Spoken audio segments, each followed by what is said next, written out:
Muito boa noite, é com muita alegria que nós começamos mais um programa de direção espiritual ao vivo e aos vivos, né?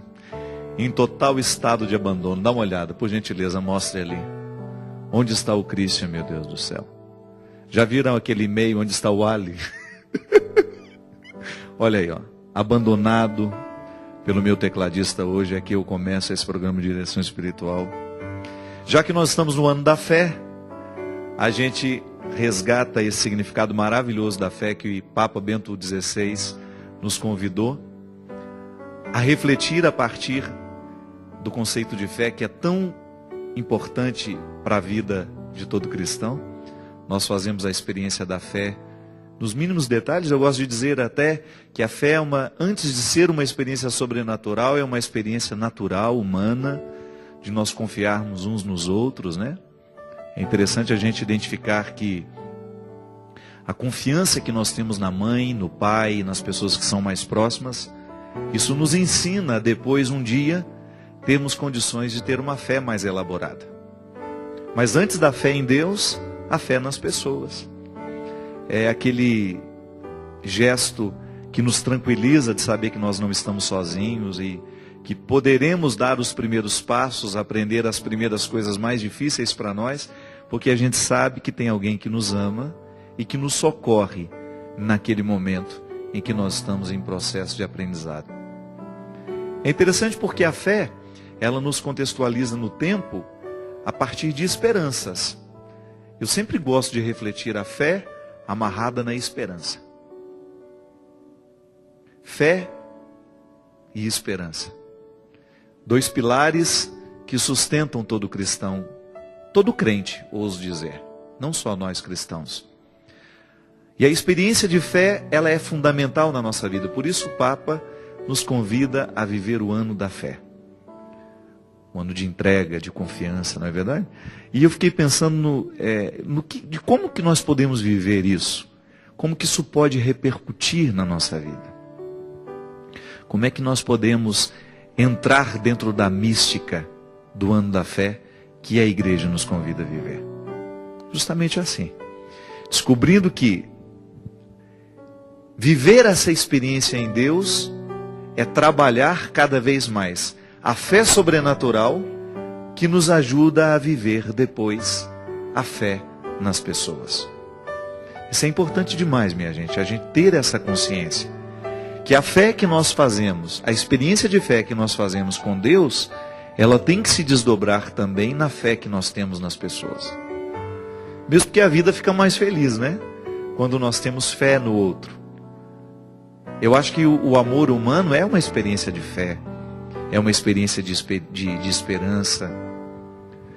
E gosto muito de compreender esse processo de Deus na nossa vida, nos ajudando e nos encaminhando cada vez mais para uma harmoniosa convivência com os irmãos.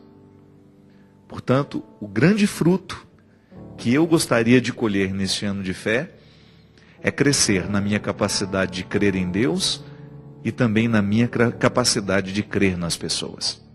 Porque a gente sabe que muitas vezes o mundo, por causa da crueldade que está tão evidente, né?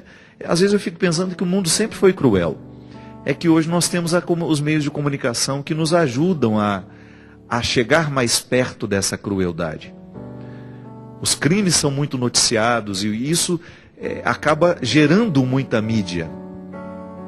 Os horrores do mundo, né? Em outros tempos não. Os crimes que aconteciam lá na Bahia, somente as pessoas que estavam mais próximas ali, as cidades mais vizinhas, é que ficavam sabendo. Hoje, com esse mundo globalizado, você tem o contato com os crimes do mundo inteiro. Isso acaba gerando no coração humano uma descrença. Não é uma descrença em Deus. Também pode ser. É claro que muita gente, por causa de uma imaturidade de fé, acaba fazendo uma leitura assim. Se o mundo está tão cruel, se existem tantas coisas ruins acontecendo, Deus não existe. E não é bem assim. Mas ali, antes de perder essa fé em Deus, a gente perde a confiança no outro ser humano. Isso é muito ruim. Isso é muito danoso para a nossa vida. A vida fica insuportável quando nós perdemos a fé uns nos outros. por isso que no ano da fé, o Papa nos convida a reavivar dentro de nós, como dizia São Paulo, os carismas, né? De maneira especial, reavivar a fé. E no momento em que reavivamos a nossa fé em Deus, queremos reavivar também a nossa capacidade de crer nos outros. E é interessante, minha gente, porque quando nós reavivamos a nossa capacidade de crer no outro, a gente se afasta um pouco dessa nossa facilidade de fazer julgamentos, né? É tão ruim quando você percebe que às vezes eu identifico muito isso em mim.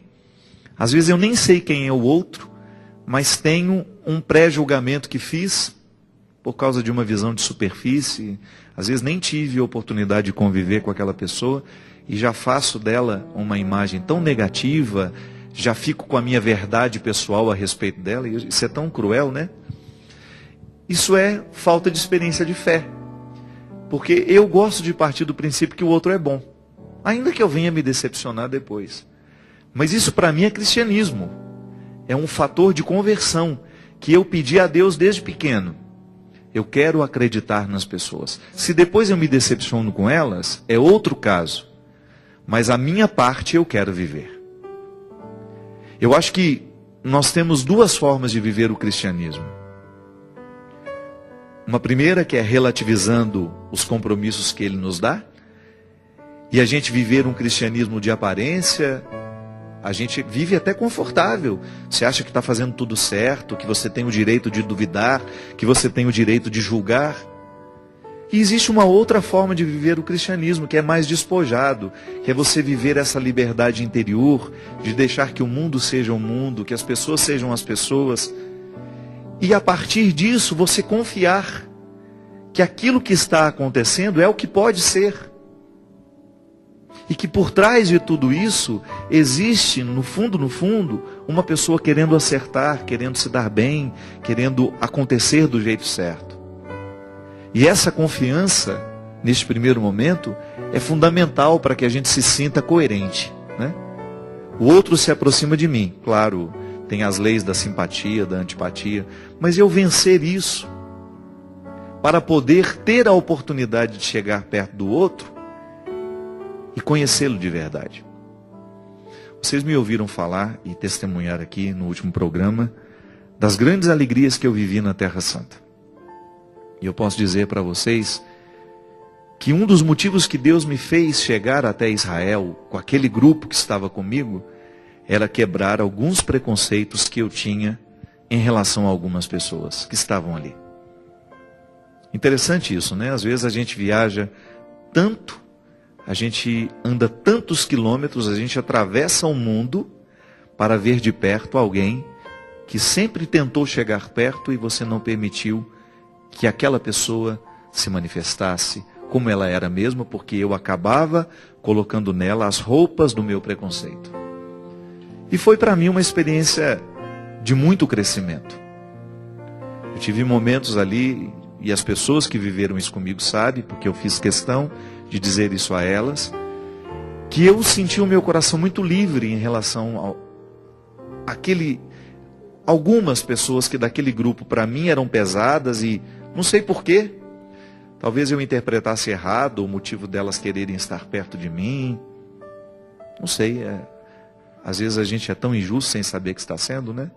Às vezes muito bem fundamentado nos meus princípios, e de repente Deus me fez ver de maneira muito generosa e carinhosa o motivo daquelas pessoas quererem a proximidade.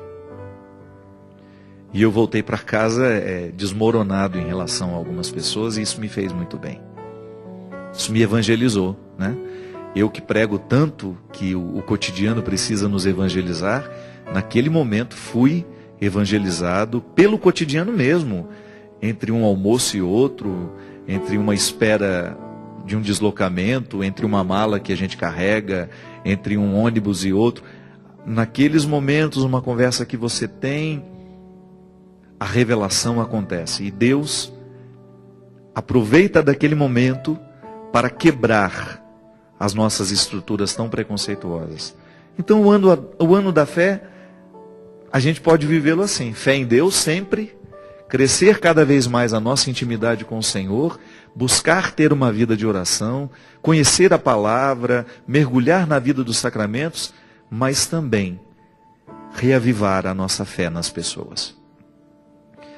Muitas vezes, quando não temos a fé nas pessoas, nós corremos o risco de pecar gravemente contra elas e por isso contra Deus, uma vez que elas são amadas e queridas por Deus, né?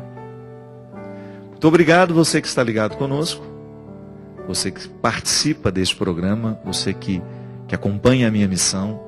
Muito obrigado pelo carinho, pelas manifestações tão carinhosas ao longo da semana em relação ao meu novo trabalho, o CD Estou Aqui, que já está chegando em todas as lojas. Muito obrigado pelo retorno positivo que foi para mim. E quando eu digo retorno positivo, eu não estou falando de elogios, né? Estou falando da partilha generosa daquilo que Deus faz através do nosso trabalho, porque isso acaba retornando para mim como responsabilidade. Obrigado a Belém do Pará, ao Círio de Nazaré, pela belíssima oportunidade que nós tivemos de viver nesse final de semana. Mais um Círio, mais uma oportunidade de ver Jesus recém-nascido, 2 meses antes, né? O Pará recebe Jesus 2 meses antes que nós. Em Belém, Jesus é recém-nascido, é prematuro, né? Esse menino prematuro que nasce já em outubro, o Natal dos paraenses, e a simbólica procissão de uma virgem carregando seu menino nos braços. E eu volto a dizer que, apesar da festa ser mariana, o que me comove é aquele pequeno menino nos braços. É o menino Jesus. Naquela imagem, nós não adoramos a imagem, nós temos só respeito por ela. Ela nos emociona, assim como nos emociona a fotografia de alguém que amamos, por isso respeitamos. Eu não acredito que aquela imagem faça milagre para mim, não. Ela apenas me conecta àquele que faz o verdadeiro milagre na minha vida, que é Jesus. Mas Maria, como medianeira dessas graças, como a primeira cristã, como aquela que carregou no ventre a minha salvação. Da mesma forma como eu tenho profundo respeito pela mãe dos meus amigos, né? Da mesma maneira como eu vejo tanta gente ter um amor e um carinho pela minha mãe. É assim que eu interpreto o Círio de Nazaré. E ver aquele povo festejar o menino que chega pelos braços da mãe. É tão saudável a gente amar a mãe, a gente ter respeito por ela. E sobretudo quando nós não paramos nela, porque o grande desejo de Maria é esse, é que a gente não fique presos nela, mas que a gente saiba que ela é o caminho que nos ajuda a chegar a Jesus. É um caminho que nos ajuda a chegar a Jesus, da mesma maneira como nós temos outros caminhos dentro da igreja que nos ajudam a chegar a Jesus. E eu fiquei muito feliz por mais uma vez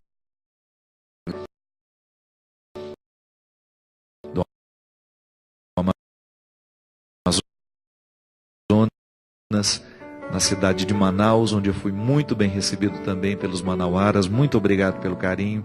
E também a pequena e grande cidade de Presidente Figueiredo, que me recebeu também para um evento evangelizador, que foi uma alegria muito grande para nós. Muito obrigado.